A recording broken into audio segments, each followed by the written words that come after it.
Usually when we talk about a medical diagnosis, there is this expectation of precision, And like engineering, right? oh, absolutely. We like human biology to be very black and white. Yeah, exactly. You break your arm, the x-ray shows that jagged white line, and the doctor points to the screen and just says, there it is. There is the problem. Right, it's comforting. We want to be able to categorize things easily as either broken or not broken. But then you step into the world of female sexual health, and suddenly that x-ray machine is completely Oh, useless. completely. It's a totally different world. Right. We are looking at a diagnostic landscape that is incredibly murky, which brings us to the core mission of our deep dive today. Yes, and it's a fascinating one. It really is. We are asking a highly specific, increasingly common, and honestly fascinating medical question for you today. Can a regenerative procedure known as the O-shot actually help with anorgasmia? And to answer that, we've pulled together a really massive stack of sources. Yeah, we are pulling from clinical trial data in gynecological journals. We've got overviews of precision pharmacology, guidelines from cytosexual services. We're even digging into the UK regulatory pathways for medical aesthetic devices, which is its own kind of maze. Totally, because you really have to look at all those angles simultaneously, right? You can't just look at the biology in a vacuum. Exactly. You have to look at the psychology, the clinical data, and the actual regulatory reality of how these treatments reach your patient. Right. Because our goal here is to separate the marketing hype from the physiological reality for you. We want to see if spinning a woman's own blood can actually cure sexual dysfunction. And we really need to set the stakes here first, because female sexual dysfunction, or FSD, is not some rare niche issue. Not at all. The data from our sources shows that FSD affects over 40% of sexually active adult women. Which is just staggering when you think about it. It's nearly half the population. But Yeah. here is the statistic that really got me. Only 14% of women actually discuss it with their doctors. Yeah, that is the tragic part. There is this massive, silent epidemic of distress going on. It really highlights a historical failure in the standard of care, I think. It does. Women have often been dismissed or, they just feel too much shame to even bring it up. And FSD is a very broad umbrella term. Right, it covers a lot of ground. It really does. Mhm. When we look at the guidelines from psychosexual services, FSD includes sexual interest and arousal disorders. It includes genitopelvic pain. Which is clinically called dyspareunia, right? Exactly, dyspnea. And, of course, it includes anorgasmia. And anorgasmia is defined as the persistent inability to achieve orgasm despite adequate stimulation. Right. We aren't talking about just having an off night or being tired from work. No, this is a chronic, deeply distressing condition for the people experiencing it. It is. And before we try to understand the proposed cure, we really have to understand why standard medicine has struggled so much with the condition itself. Yeah, because historically, treatments have been a bit scattered, haven't they? Very scattered. On one end, you have psychological support and cognitive behavioral therapy, which is vital, but But it doesn't address the underlying physical changes, right? exactly. And then on the pharmacological end, doctors sometimes use off-label transdermal testosterone. That's like a microdose, right? Yeah. Like 150 to 300 micrograms daily. Yes, very small doses. The idea there is to act on the central nervous system to enhance libido. Or alternatively, for menopausal women experiencing a drop in estrogen, doctors will prescribe systemic hormone replacement therapy, or HRT. But, taking systemic hormones to fix a localized sexual issue is kind of like turning up the thermostat for your entire house just because your feet are cold in one specific room. That is a perfect analogy. You're altering your entire body chemistry for a local problem. And for millions of women, that just isn't a viable option. No, because the side effects of heating that whole house can be severe or even outright dangerous depending on the patient. Right, like breast cancer survivors. Exactly. Or women who have a high risk of venous thromboembolism blood clots. Systemic estrogen is often completely contraindicated for them. Oh, wow, so they literally can't take it. Right.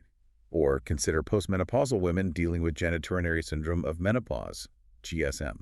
Is that where the lack of estrogen causes the vaginal epithelium to literally thin out? Yes, the tissue itself changes. It loses the elasticity and blood flow. It becomes incredibly fragile. And those women don't necessarily want systemic hormones floating through their bloodstream. They just want to fix that specific local tissue. Exactly, the tissue that is causing them physical pain and emotional distress. So if systemic hormones are off the table for them, they are essentially left stranded. Pretty much, yeah. And that massive gap in the standard of care is exactly what opened the door for regenerative cosmetic gynecology. Which leads us directly to the O shot. Right, which is fundamentally a platelet-rich plasma therapy, or PRP. And PRP is fascinating because of its autologous nature. Autologous is simply meaning it comes from your own body. Right. You aren't injecting a synthetic chemical, a foreign filler, or like an animal-derived product. You are using your own biological material as the medicine. Which is a huge selling point for a lot of patients. I bet. I looked at the clinical procedure detailed in the gynecological sources, and it is this wild juxtaposition of standard lab work and high-end aesthetic medicine. It really is a unique process. Yeah, so you go into the clinic, and a doctor draws about 10 cc's of your blood from your arm, just a totally normal blood draw. Right, nothing scary so far. But then they take that vial and put it into a specialized centrifuge. When I read this, I immediately pictured a really high-tech, incredibly fast salad spinner. Well, the salad spinner analogy actually holds up mechanically, though the speeds are quite a bit more intense. I would hope so. Yeah, the sources outline a very specific two-spin method required for this therapy. First, the machine spins the blood at 2,500 revolutions per minute for about 3 minutes. And the physics of that separate the heavy red blood cells, pulling them to the bottom, right? Exactly, leaving the plasma floating on top. Then, they extract that plasma and spin it a second time, even faster, How fast? at 4,000 RPM for 15 minutes. Wow. And the result of that incredibly aggressive second spin is what the cosmetic industry loves to call liquid gold. Right. The marketing brochures love that term. But scientifically speaking, what we are actually looking at is highly concentrated platelets. Okay, so why do we care so much about platelets? Because this process isolates them to the point where the resulting plasma has over 1 million platelets per microliter. And inside those platelets are these microscopic structures called alpha granules. And those granules are packed with growth factors. Exactly, a massive concentration of them. The sources list an entire alphabet soup of these growth factors, like VEGF, PDGF, TGF-beta. Sounds impressive, yeah? It does, but what do those letters actually do in the human body? Well, let's translate them into functions. VEGF stands for vascular endothelial growth factor. Its primary job is to signal your body to undergo neoangiogenesis, meaning it builds entirely new blood vessels. Oh, wow. Yeah. And PDGF is platelet-derived growth factor, which drives cell division and tissue repair. TGF-beta stimulates collagen production for elasticity. So by concentrating these factors and injecting them, you are essentially tricking the body into thinking a massive injury has occurred in that specific spot. Exactly, which triggers a hyper-focused, intense healing and regeneration cascade. Okay, so they have this syringe of your concentrated platelets. Right. Now comes the part of the clinical procedure where I genuinely winced reading the source material. I think everyone does the first time they hear it. Because they are taking this syringe and injecting it into the most sensitive neurovascular tissue on the human body. It is an invasive, localized procedure, undoubtedly. But the protocol is highly specific to mitigate discomfort. Right, they don't just go right in. First, a strong topical anesthetic is applied to the entire area. Yes, and the patient usually waits about an hour to ensure it is completely numb. Okay, that makes me feel slightly better. Once it's numb, the clinician activates the PRP. They typically add calcium chloride to the plasma. What does that do? It acts as a chemical trigger, telling the platelets to instantly burst open and release all those growth factors we just discussed. Okay, so it's primed and ready. Then out comes the needle. And it's a very fine 31-gauge needle, similar to what you'd use for Botox. Right, it's very small. The gynecological sources detail that they take about 1 milliliter of this activated PRP and inject it into 4 specific points around the clitoral hood. They map it out like a clock face, don't they? Yeah, exactly. 12, 3, 6, and 9 o'clock. And the goal here is to target the bilateral crura and the glands. That's our crucial structures. I actually had to look this up.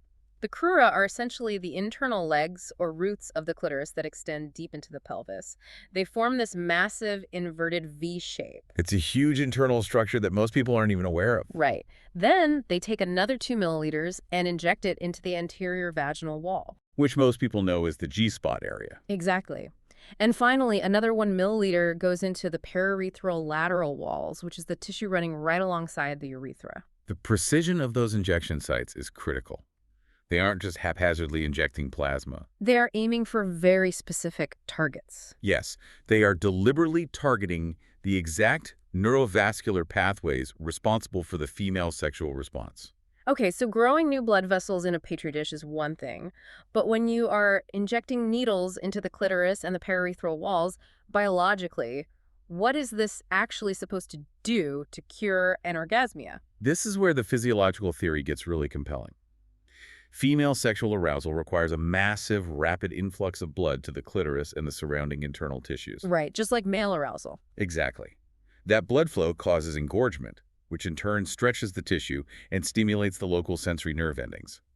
That sends pleasure signals to the brain. Okay, I follow. But if that vascular supply is compromised, whether due to age, a drop in estrogen, or tissue atrophy, that physical engorgement simply cannot happen. And if the nerve density has degraded, the physical stimulation doesn't register properly either, right? Exactly. The hardware is essentially worn out. So by flooding the area with VEGF, the O shot is theoretically restoring that local vascular supply and increasing the sensory nerve density. Yes, it's physically rebuilding the break in hardware, aiming for tissue regeneration at a cellular level, replacing degraded vascular pathways with fresh, highly reactive blood vessels. I mean, that sounds like absolute sci-fi healing. But does the reality match the theory? Like, what happens when you actually test this on real women suffering from FSD? We have to look closely at the clinical data to see if that physical hardware upgrade translates into a better psychological and sexual reality. Well, let's dive into the 30-woman study provided in our sources because the numbers here are honestly wild. They are very striking. This was an observational study of 30 women with an average age of 50.9. Every single one of them was suffering from diagnosed female sexual dysfunction. And the researchers assessed them using two very rigorous, validated questionnaires, right? Yes, the Female Sexual Function Index, or FSFI, and the Female Sexual Distress Scale Revised, the FSDSR. Those are standard tools in this field. They took their baseline scores before the O shot and then tested them again 4 months after the procedure. So the FSFI is scored out of 36 points, and a score anywhere below 26.5 indicates clinical sexual dysfunction. Right.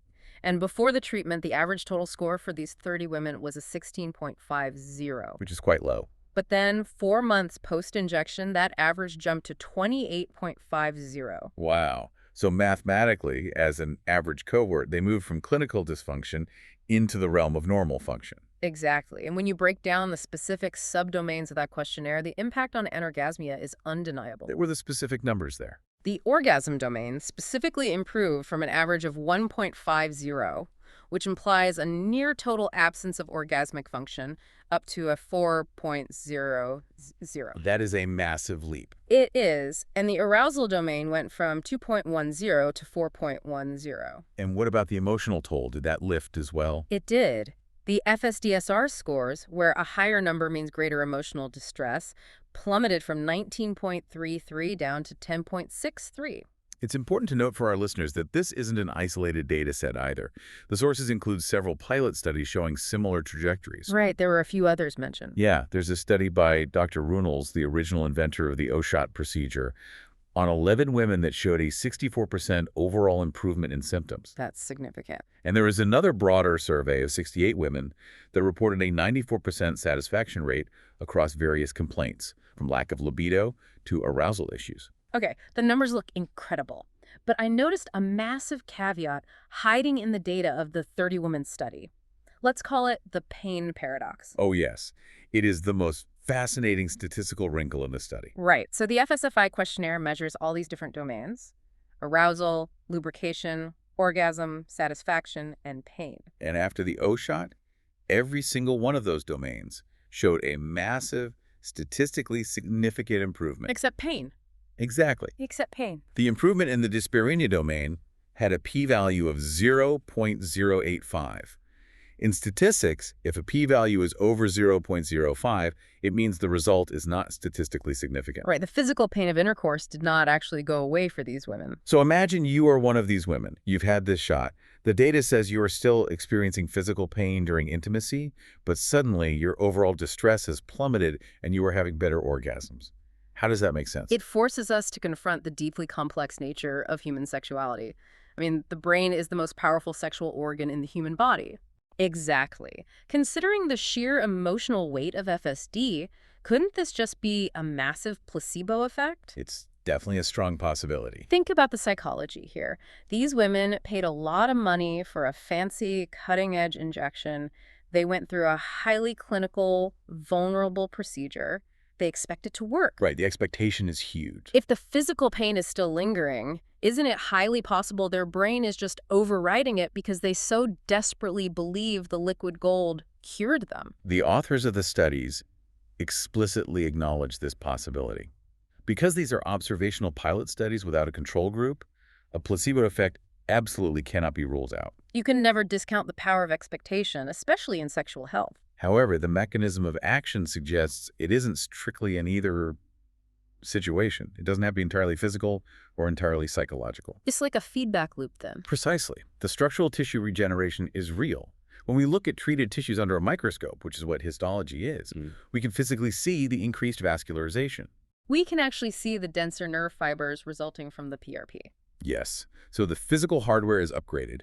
That makes the mechanical process of arousal and engorgement much easier. And if the body responds faster and stronger, it lowers the threshold for achieving orgasm. Exactly. That physical success then reduces the psychological anxiety and distress. So once the anxiety drops and the pleasure spikes, the brain might simply care less about the lingering physical pain, pushing it to the background. Right. It's highly promising, even if the placebo effect is playing a supporting role alongside the actual physiological changes. Plus, the safety profile is incredibly high. Because it's your own blood, you aren't going to reject it. Exactly. It doesn't cause allergic reactions or immune responses like synthetic fillers sometimes do. So if it works this well and the safety profile is this good, why isn't the O shot the gold standard of care? Why isn't this offered in every single gynecologist's office for a condition that affects nearly half of women? Well, that brings us out of the laboratory and into the absolute Wild West of medical regulation. And it really is the Wild West, isn't it? It truly is. The medical consensus across our sources points to one glaring, massive absence. We lack large-scale, placebo-controlled, randomized controlled trials, or RCTs. And without RCTs, the broader medical establishment just won't officially adopt it. Right. Without those trials, the protocols remain fragmented. Right now, if you go to 5 different clinics, you might get 5 different versions of PRP. Really? How different can they be? Very different. Some clinics use glass tubes in their centrifuge, while others use plastic. The sources actually highlight that using a glass tube yields a much higher weight fibrin clot than using silica-coated plastic. Oh, wow. So the container actually changes the medicine. Yes. And some clinics spin the blood at different speeds, some activate the plasma with calcium chloride, some skip that step entirely. There's absolutely no unified standard of care. And then you have the headache of the hardware itself. Oh, the hardware is a whole other issue. Yeah, the actual centrifuges and the prep kits. Our sources dive deep into the UK regulatory pathway for these cosmetic medical devices, and it is a bureaucratic maze. It is a phenomenal bottleneck. Devices used to prepare PRP, or transvaginal lasers for that matter, are strictly regulated. The UK classifies them as Class TI or Class IB medical devices, right? Correct. That designation means they carry a moderate to higher risk profile, requiring rigorous oversight to ensure they separate the blood safely and effectively without contamination. And we have to talk about the Brexit of it all. Oh, Brexit completely changed the landscape here. Because before Brexit, manufacturers relied on the European CE marking to sell their medical devices in the UK. Right. But now they are forced to transition to a brand new UK-specific certification called the UK Stay marking. And our sources point out this transition has created a nightmare of compliance costs. It has. There's a massive shortage of UK-approved bodies available to even review and certify these devices. So the market reality of that regulatory shift is staggering. Imagine a clinic in London trying to upgrade their PRP equipment right now. The administrative burden and the sheer cost for a manufacturer to maintain dual certification, both EU and UK compliance, is so exorbitant that some have simply withdrawn their devices from the UK market entirely. They've just decided the paperwork isn't worth the profit. Exactly. So how does this actually impact you, the listener? If you or a partner are dealing with anorgasmia and are considering the O-shot, you have to realize that you are stepping onto the bleeding edge of regenerative medicine. Because it lacks those massive RCTs, it is still classified as an experimental procedure. Right. That means it is almost exclusively an out-of-pocket cosmetic expense. The NHS or your standard insurance isn't going to cover it. It means you have to become your own fiercest medical advocate. Yeah. You really must do your due diligence. If you pursue this, you have to verify that the clinic is using properly regulated devices. Right. In the UK, that means looking for equipment overseen by the MHRA, the Medicines and Healthcare Products Regulatory Agency, which is their equivalent to the FDA. You need to ask the clinician about their specific centrifugation protocols. You need to understand that while the clinical pilot data is highly encouraging, you are operating outside the traditional, heavily protected medical pathways. It's all about informed consent. Definitely. When you step back and look at this entire landscape, from the sheer volume of women suffering in silence to the sci-fi reality of spinning our own blood, it really highlights how broken the standard of care has been for female sexual health. It really does. We started this deep dive talking about how fixing the human body isn't always as simple as pointing to a broken bone on an X-ray. Right. Female sexual dysfunction is incredibly common, it is deeply complex, and for decades, the medical field has largely offered treatments that either ignore the physical tissue entirely or carpet bomb the entire body with systemic hormones. The O-shot represents a localized, non-hormonal alternative. By concentrating your own blood platelets and injecting them into the specific neurovascular structures of the clitoris and vaginal wall, growth factors like VEGF appear to genuinely rebuild blood vessels and nerve pathways. The clinical scores show profound improvements in orgasmic ability and a massive drop in distress, even if the subjective nature of pain and pleasure means the placebo effect is likely playing a role. Yet, despite that promise and the high safety profile of using your own blood, the lack of standardized protocols and the incredibly complex regulatory hurdles for the medical devices mean this therapy is going to remain an experimental, expensive frontier for the foreseeable future. Which leaves us with a rather profound paradigm shift to ponder. For the last century, medicine has almost exclusively looked outside the human body for cures to sexual dysfunction. We have engineered synthetic hormones, we have manufactured daily pills, we have relied on external psychological conditioning. But what if the ultimate key to unlocking human sexual pleasure has literally been flowing through our own veins this entire time? We just needed the technology to isolate it. It completely shifts the philosophy from treating the body with foreign substances to simply giving the body the concentrated tools it needs to heal itself. Thank you for joining us on this deep dive. Keep questioning the science behind everyday wellness, and we will see you next time.